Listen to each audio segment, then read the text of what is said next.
My name's Brad Snyder. Yeah, my name is Bernard Tony. Hello, I am Thomas Bishop. I am Dr. Elizabeth Bergen. My name is Tim Spalla. So right after my 17th birthday, I enlisted in the United States Army. Super fortunate to have a chance to be a Marine Corps officer, both in the infantry and special operations community. I was a 2006 Naval Academy graduate. Upon graduation, I was an EOD officer. I am a 21-year Army combat veteran. I did 3 tours in Afghanistan. I joined the Navy in 2001. In 2005, I actually left for my active duty service contract, where I went in with a Ranger contract, and I actually had an MOS that was in intelligence. I was an intelligence analyst. I'm pursuing my PhD in public policy at Princeton University. I competed in 3 successive Paralympic Games representing Team USA in the sports of swimming and triathlon.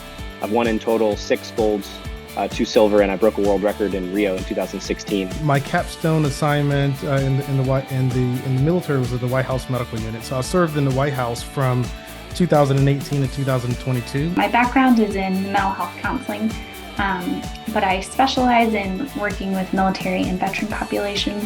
I'm a PhD student at Washington State University. In my 3rd year, I actually work in a neuroscience lab that primarily studies the ototoxic effects of certain drugs on humans. So what saved me was humble leadership. I had a lot of leaders when I chose to join the Army at 17, right on the heels of a violent drive-by shooting in which my friend died and I survived. I ended up joining the Army, and leaders saw something in me that I didn't see in myself. And I just had that almost in a very iterative way, over and over and over again. Every assignment that I went to in the United States military, I had someone grab me by the collar and say, listen, you're going to follow me. I'm going to lead. And so I had that opportunity to be able to be exposed to people that I didn't have growing up. You cannot lead unless you are yourself. I think in working and doing some of the things that I've been able to do, putting on a facade doesn't work. Really being authentically yourself. And it doesn't mean that you can't be better, but you have to work to be the best version of yourself. And early on, it's really hard because you don't know who you are, but trying to figure that out as quickly and as authentically as you can to really care about people and lead them in the best way that you know how, that is authentic to you. And I thought not just in the infantry community, but particularly the special operations community, where you're dealing with generally a more experienced set of individuals with very unique skill sets that you will never be as good at, but you have to essentially orchestrate. Just like I'll use the orchestra example here. You're the conductor. You'll never be as good as the first violinist or the oboe player, but you have to somehow be able to fuse and stitch all of these different capabilities together. And that, to me, I sort of learned early on to recognize, how to learn from those experiences. Recognize that your job, particularly as an officer, was to orchestrate that. I really think that the physician population should reflect the population that we serve.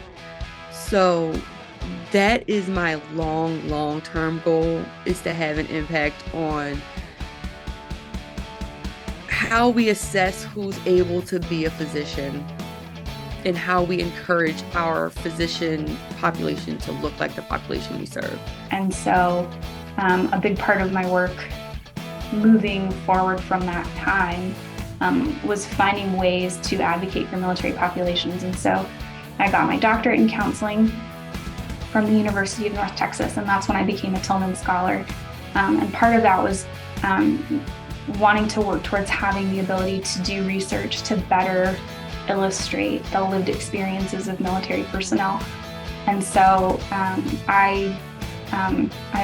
I'm now in a position where I can do that research. I am the coordinator of the Military and Veterans Counseling Program at William & Mary.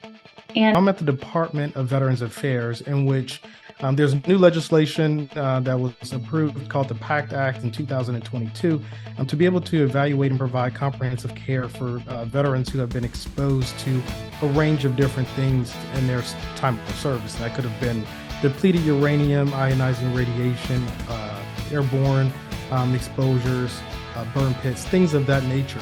And so now I'm providing that level of care for those veterans in a remote capacity.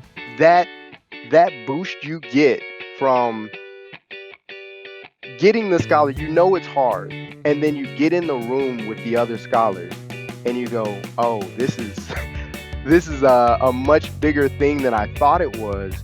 These are amazing people with amazing goals, and it makes you need to do more and do more faster and better. When I became a Tillman Scholar just a year ago, I was exposed to the professionalism beyond reproach across every sector possible. And I think that was one of the things that stuck with me and continues to resonate with me, to know that the military service members in the military community at large, spouses and things of that nature who are now Tillman Scholars, it's the tip of the spear. I was really surprised at the beginning by the intense amount of connection. It's, as I said, I spent most of my 20s kind of, lone wolfing it around the country on my own. So I really hadn't seen that amount of camaraderie, and I forgot what it feels like to be in a military environment. Like just on the Facebook group, like you can tell like all these people really enjoy each other. I haven't had a chance to really engage in a lot of the events, but like you can just tell from the way that they speak to each other that they really enjoy each other, and that's been really supportive. I just seeing the number of people on LinkedIn and things like this, and I just look at their bios and I'm like, oh man, all of these people are so accomplished. That's amazing, and just knowing that you're in that type of company feels really great. Those two things alone have made me feel really welcoming. I would say that the Pat Tillman Foundation plucks people out of their situation where they may feel like their dreams are too big for the space that they're in, and puts them in a space where their dreams feel real. I've never felt like anything that I aspired to was out of the realm of possibility whenever I'm at a Pat Tillman function.